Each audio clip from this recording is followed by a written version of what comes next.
Hey YouTube, Joeboy here. So, it literally took to this week for me to feel like I understand Aokiji Kuzan. You guys know how it is. When you think that Oda's gonna zig, he zags. And when you think he's gonna zag, he zigs. It's just, you know, it goes that way. But Aokiji has been something that the community have been discussing a lot recently, in large part because of what's going on in the story with Garp.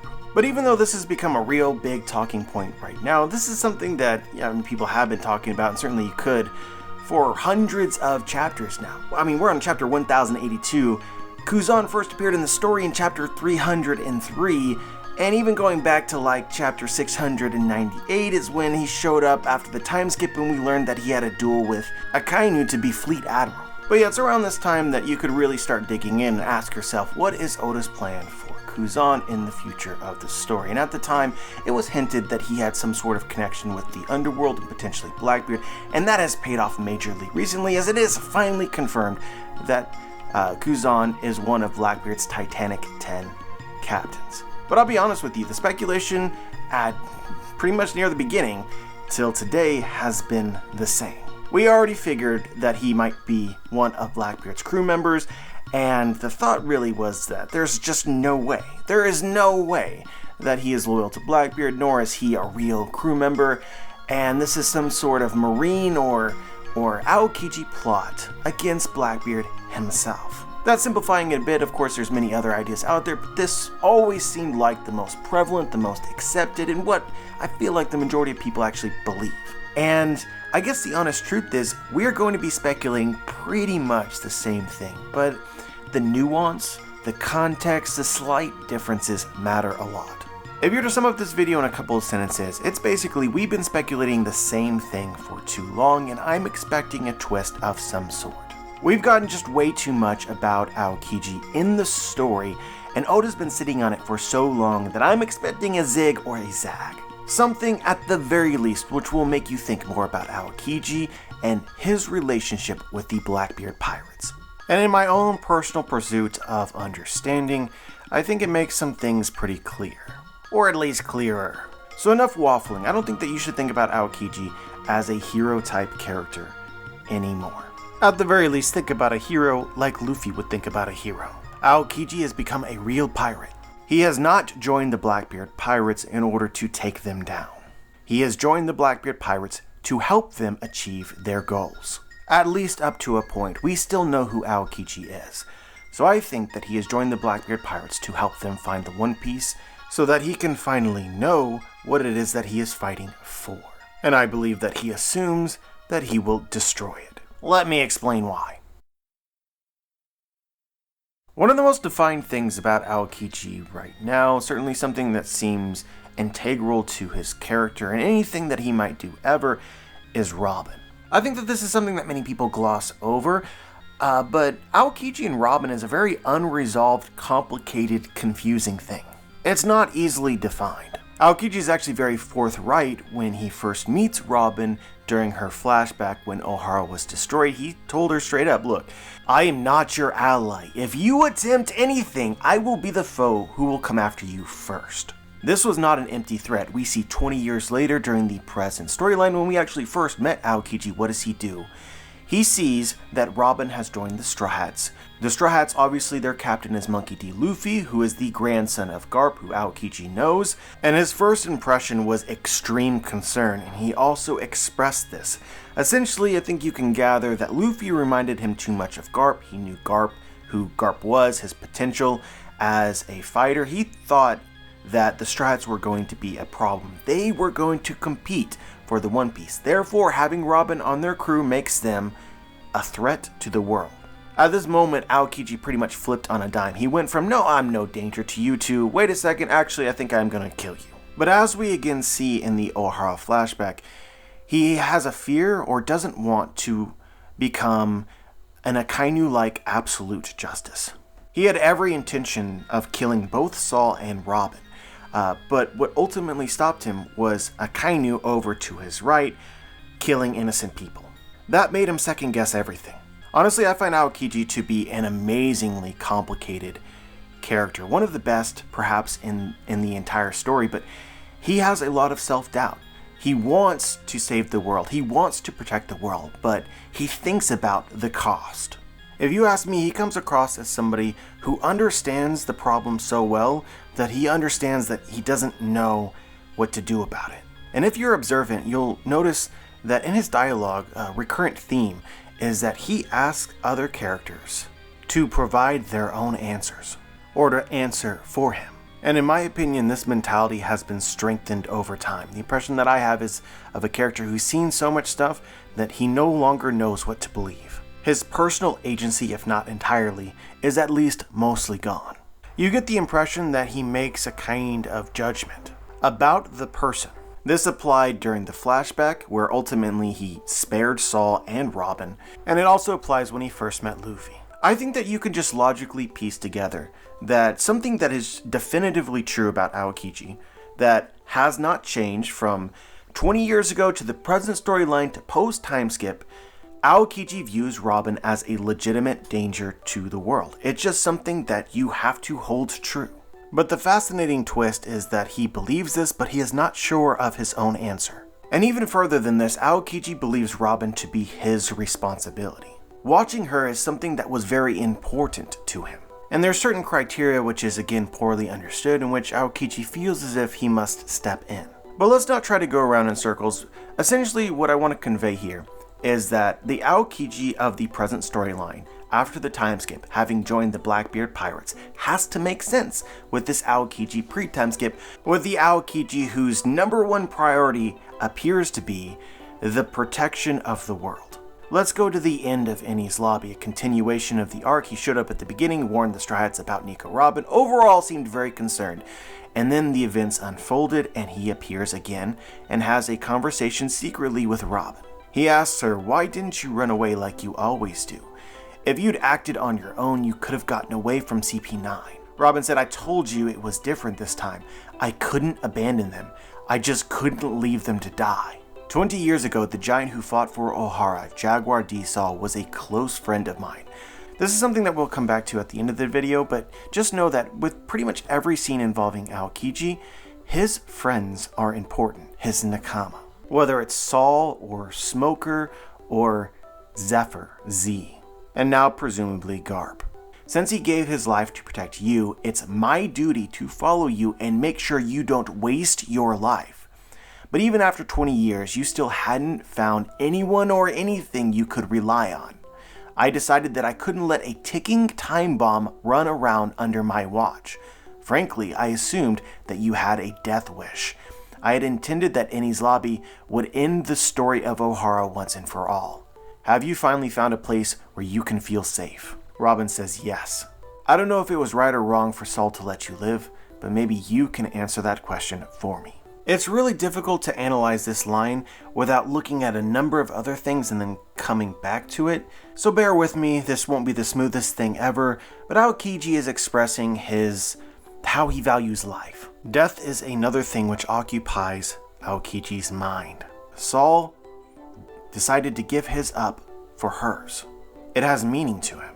It's in fact the very same thing that Luffy did for his crew, which led to Aokiji sparing all of the Straw Hats. So long as she values her own life, Aokiji can't take it from her. But I think it's actually a step more complicated than this, and it has a lot to do with what his nakama, his friends, believe and want. And what Saul wanted was for Robin to find the place that she belongs. So I want to stress this now, and it will make more sense later, but it is important that it's what Saul believed. In a sense, you could say that this was Saul's answer. He sacrificed his life and proclaimed that Robin would find her family. And Aokiji waited for 20 years for it to occur. He also says this, which is very interesting and can lead to a number of different speculations. He says, "Then live out your life and prove to me that Ohara is still alive." The phrasing here is particular, and it reminds me a lot of recent chapters in Egghead, where Vegapunk speaks of Ohara's will. But yeah, I'm just going to be straight up with you guys. The cleanest speculation here is that Aokiji might have an interest in revealing the true history. And you could argue that based on this line alone, combined with Vegapunk's language. The thing which stops me here is that it doesn't really make Robin and Aokiji's relationship make sense. First off, I'm totally convinced that Aokiji was going to kill child Robin before Saul intervened. Secondly, we see him appear in the main storyline, attempt to kill Robin again, and overall, his interest in her doesn't make sense as an antagonist, if he just wants the true history revealed. I think that the trick to get inside Aokiji's mind is to literally phrase it as a question. Aokiji does not know, and he looks towards his friends, their dreams, and the pursuit of it to gain clarity. Based on what we know that Aokiji actually saw, Saul never expressed a belief in the will of Ohara. However, he expressed a belief, a desire to protect Robin, and their will was passed on to her. So fate weirdly protected this dream. I think that you should be wondering Aokiji's relationship and thoughts on the inherited will. The quote, "Then live out your life and prove to me that Ohara is still alive," is oddly reminiscent to what Dr. Heluk said to Chopper. A man dies when he is forgotten. But I just want to plant a thought for you guys. Aokiji wants his friends' deaths to matter. Rather than wholeheartedly believing in the inherited will, I think Aokiji questions it. He is not sure. So as far as Aokiji knows, Robin is the last surviving member of Ohara, thereby she is the one who inherited their dreams and can prove or disprove the concept. So doing the trick, it isn't that Aokiji possesses or believes in the will of Ohara. It's perhaps that he wants to know if the will be fulfilled. Provide him an answer he is desperate to find. But you'll see here that Aokiji has a sort of crisis because he believes that Robin is a genuine threat to the world, one which is his responsibility. She joined a crew and under a captain who is fully capable of acquiring One Piece. Aokiji here is simultaneously compelled to protect Robin, her flame of life, while also preventing her from doing exactly what it is obvious that they are trying to do. On the surface, then, there is no correct decision that Aokiji can make. Either way, he has to sacrifice something integral to himself. Maybe this is what you would think until it becomes blatantly obvious the hidden door that Oda opened. Aokiji can't kill Robin. Robin is traveling with the Strats. It is very likely that his worst fears will come true. Unless Aokiji does something first. Unless he finds the One Piece. Maybe he believes that finding it will answer an important question. So let's pose a question of our own. What is it that Aokiji wants? And maybe the answer to that is he wants to know. The more I think about this, the more genius I believe this to be. Because that's what Ohara set out to do in the first place, right? They just wanted to know. Perhaps it was fate that Aokiji spared Robin before he came to understand himself. At the very least, I find following the journey of his life more powerful. In the beginning, I imagine an optimistic, hopeful kid who really believes that he knows what justice is and joins the Marines to pursue that. But events along the way shake that understanding, and this is emphasized with characters like Akainu and the actions of friends he trusts, like Saul. This person achieves their dreams. They become an admiral of the Marines, and the further they get into it, the less it's what they wanted. To the point that I think Aokiji couldn't trust his own judgment, or at least questioned his own judgment heavily. At the same time being trapped by the position, forced into a corner where the only way to seek out answers for himself is to betray everything that he's ever believed in and ever done. The moment that Akainu becomes Fleet Admiral over him, it represents the moment that the Marines no longer can be an organization that Aokiji believes in. The Marines can't be justice, because they will be a reflection of Akainu. But even though it was painful, this moment freed him, so that we can be where we are now, where the story wraps upon itself, where Aokiji begins to see himself like the scholars of Ohara, willing to pose questions and seeking out those answers. If Marines aren't justice, then what is? I believe that this is why Aokiji joined the Blackbeard Pirates, and why I think that we are going to be very shocked to see what he will actually do in order to make Blackbeard's dreams come true too. I think that Aokiji is left with no other choice. To protect the world and fulfill himself, Aokiji must get there first, so that, depending on what it is that he finds, he can decide what to do with it. Decide if it is worth trying to destroy. I think that following the journey of Aokiji is an amazingly intricate journey to find personal agency. Essentially, Aokiji is finally doing what it is that he actually wants to. He wants to know what he is fighting for and what he is fighting against. But this is potentially twofold, because by getting there before Robin, he has the opportunity to save the world from her without destroying the family that Saul so badly wanted her to have. To some, this could seem like a contradiction. Isn't he waiting on Robin to learn the truth about whether or not those who are dead are not actually dead, that their will lives on? So why would he stand in her way? And my answer is fate. If the will of Ohara is fated, Aokiji will fail. And he has accepted this possibility. Like every other pirate, he is prepared to die in the pursuit of what he wants.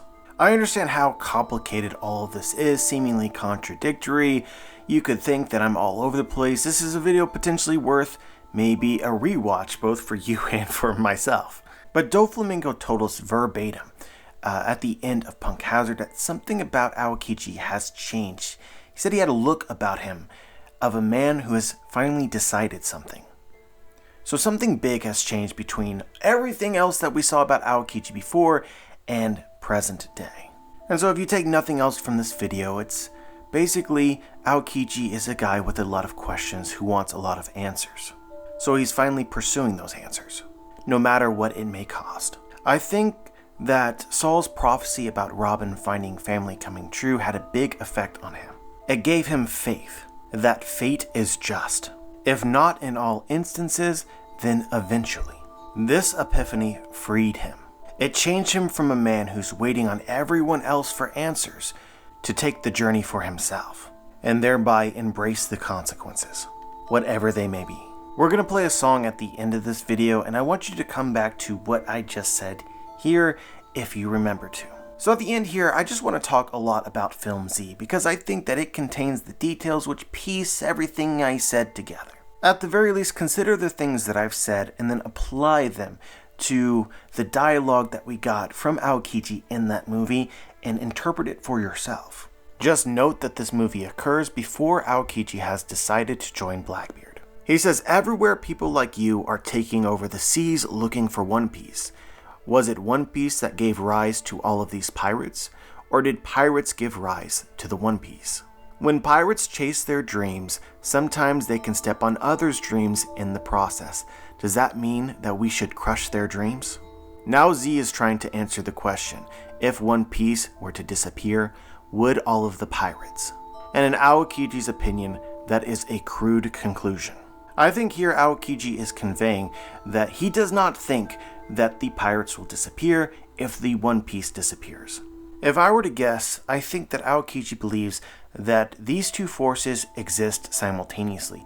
One always pairs with the other, pirates and their dreams. To me, the sentiment seems similar to what Blackbeard said in Jaya, people's dreams never end. A man's dream doesn't die. In other words, the treasure can't actually be destroyed, because the idea of it is the romance that pirates chase. For those who pursue it, it does not matter whether it is real or not, whether it is destroyed or not. He then goes on to reiterate that he's curious what fate has in store for both Z and for the Strats, as well as the answers that they come to. So don't forget that although Aokiji believes he lives in a state of uncertainty, you should phrase it like a question. He believes something, but he doesn't know. So Z's answer and his pursuit of it matters, as well as the opposing force, Luffy and the Straw Hats. And it seems as though he believes the results of their conflicts will in some way allude to or determine the truthfulness of what they believe. I think that this intertwines with fate, and Aokiji essentially believes that eventually what is right will happen.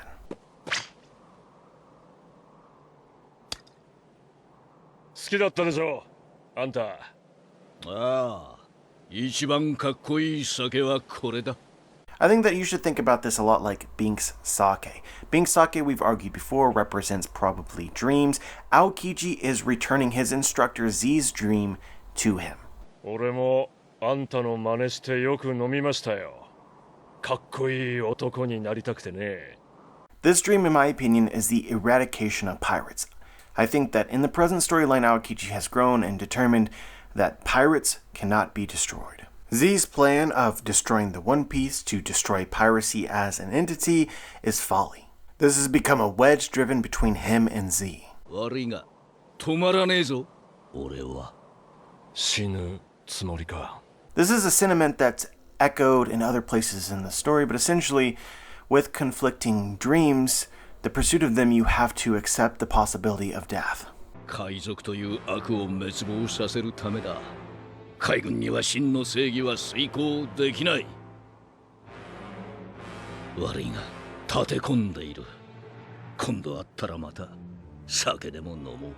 Dreams are a battlefield, and often in One Piece, it's not about killing your opponent. It's about crushing their will and changing their perspective. That's what Luffy does at the very least. And I see this as Z essentially saying that, look, I'm going to win, and you're going to get a taste of my vision for the world, my dream. It's a kind of battle of truths. So as Aokiji throws the booze to Z, he is rejecting that dream, and Z is saying, look, you're going to drink it next time we meet. さあ行け。お前を殺したくない。俺もさ、ゼファー先生。 While neither wants this to take place, both are seemingly prepared to fight for what they believe. In my opinion, this moment shows us what Aokiji actually wants to do. That is, until you get the inevitable contradiction.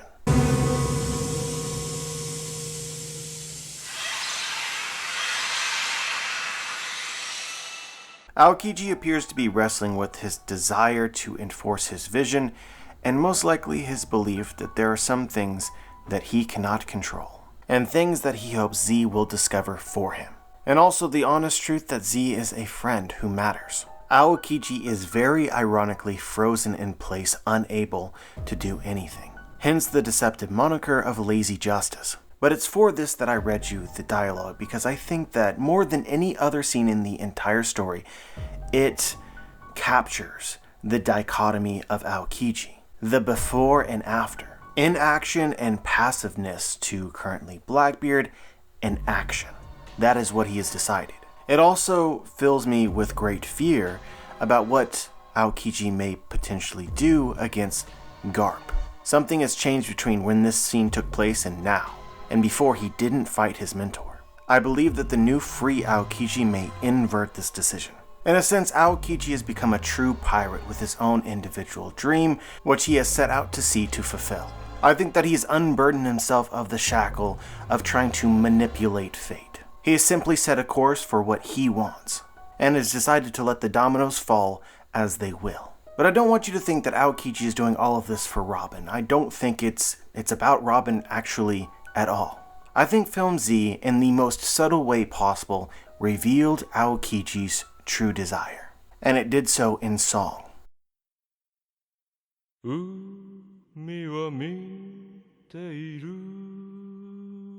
I believe that the sea represents some sort of godlike figure who controls fate and destiny.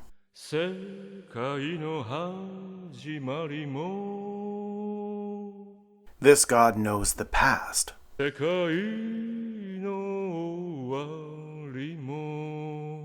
And it knows the future.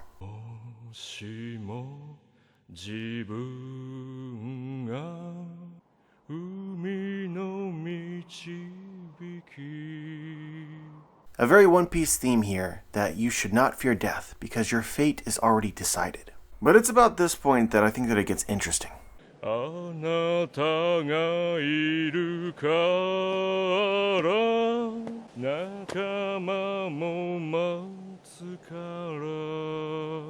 Aside from your fate already being decided, another reason to potentially not fear death is that your nakama are waiting.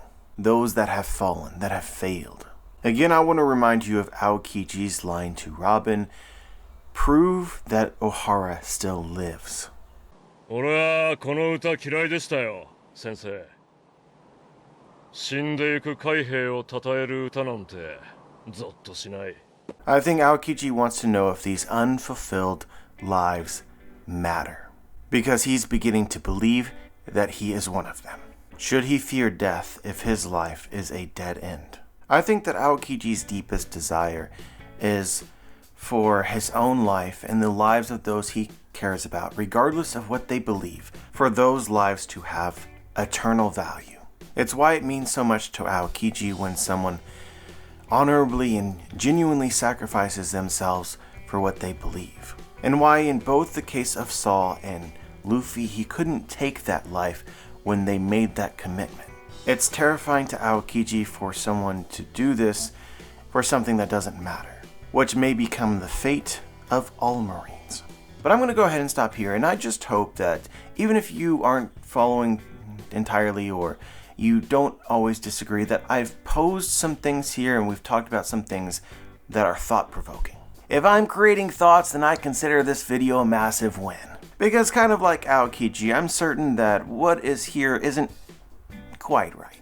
But as always, let me know what you think. Leave your thoughts in the comment section below. Remember to check out my book of the Booms Volume 1 and 2, links in the description as well as pinned in the comments. If you guys read my book, which I really hope that you do, make sure you let people know what you think about it. Like the video, subscribe, click the bell to be notified, join the squad, and as always guys, have a wonderful day.